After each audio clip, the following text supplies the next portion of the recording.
शेतात जाणारे रस्ते, शिव रस्ते एकूण मिळून 21 रस्ते आपल्यापर्यंत आतापर्यंत पूर्ण झालेले आहेत. आणि आपण 17 रस्त्यांची माहिती आपण शासनाला पुरवलेली, बरोबर. 17 रस्त्यांची माहिती आपण पुरवलेली आहे.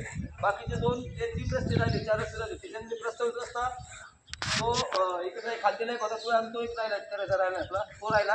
आणि नंतर आलदरी आणि पिंपळगाव जोड रस्ता तो आता आपला एक थोडा छोटा आहे तो राहिलेला आहे. आणि आलदरी आणि पिंपळगाव सिद्धनाथची आम्ही त्याविषयी साईड पाणी आम्ही भाऊसाहेबांनी आम्ही करून आलेलो आहे. आणि आलदरी पिंपळगाव जोड रस्ता त्या संदर्भामध्ये असा विषय आहे की आपल्या आलदरी गावची जे ग्रामपंचायत आहे किंवा पिंपळगाव सिद्धनाथची जी ग्रामपंचायत आहे, दोघांनी पत्र तयार करायचे. दोघांच्या संघ आमच्या दोघांना दळणवळणासाठी हा रस्ता सुविधा आहे. आणि पूर्वी एक दिवस मी उल्लेख पण केला आहे आमच्या मान्य उपजिल्हाधिकारी त्यांनी पण त्याच्यावर त्याला सहमती.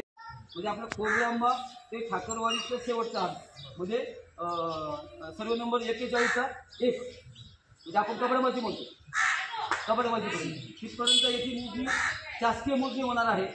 त्याच्यामध्ये कुठल्या प्रकारची दोष चुका किंवा कुठल्या प्रकारची पाचपैकी होणार नाही ही दक्षता तहसीलदार साहेबांनी त्यांना दिलेली आहे. हा गावचा विषय आहे. समजा जर पाणी रस्त्याचा विषय असेल तर थोडंसं इकडे तिकडे आपण फुटबॉल इकडे तिकडे करू शकतो आपण. तर तहसीलदार साहेबांनी त्यांना सक्त वॉर्निंग दिलेली आहे. त्याविषयी त्या मिटिंगला दिवस साहेब स्वतः उपस्थित होते. मी चौधरी साहेब त्यांची आता बदली झाली, नवीन साहेबांनी पाटील साहेब मी यांच्याशी माझं कोण बोलणं पण झालं पाटलाशी माझं. तर मोजून असलं ना तिथं एक फोटो नाही आता आम्ही नाही ते आपल्या यानीच करणार नाही. म्हणजे कम्प्युटरचं मोजणी होणार आहे आणि स्केलप्रमाणे असणार आहे. ते त्याच्यामध्ये कुठल्या प्रकारचे 1 सेंटीमीटर सुद्धा होणार नाही.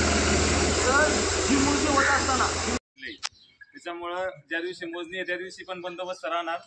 याला कदाचित आपल्या गावाची अशी म्हणजे आतापर्यंत येते असे की आपल्या इथं कोणतं गालबोट लागत नाही किंवा डिपार्टमेंटचं क्वचित जर गोष्टी सोडल्या तर. त्यामुळे सगळ्यांनी एकमेकांनी सहकार्य करायचं जेणेकरून डिपार्टमेंट जरी आलं तरी हसत खेळत सगळ्यांनी आपली अतिक्रमण असतील किंवा काही गोष्टी असतील ती सहकार्याने हे केलं तर कोणता वादविवाद होणार नाही. पुढच्या कायदेशीर बाबीपासून आपला बचाव होईल. उद्या ते असणार तर सगळी महसूलची माणसं असणार.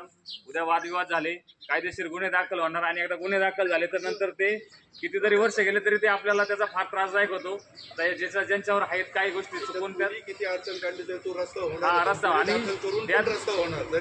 हा रस्ता आपल्या गावचा आलदरी पॅटर्न याची खुद्द माननीय कलेक्टर साहेबांनी याची नोंद घेतलेली आहे. यदा कदाचित आपला रस्ता जर झाला तर माननीय कलेक्टर साहेब सुद्धा येणार आहेत. मुख्यमंत्री पण बोलले आणि कलेक्टर साहेब इतके आपले योगायोगाने इतके कर्तव्यदक्ष आहेत. यदा कदाचित याच्यात जर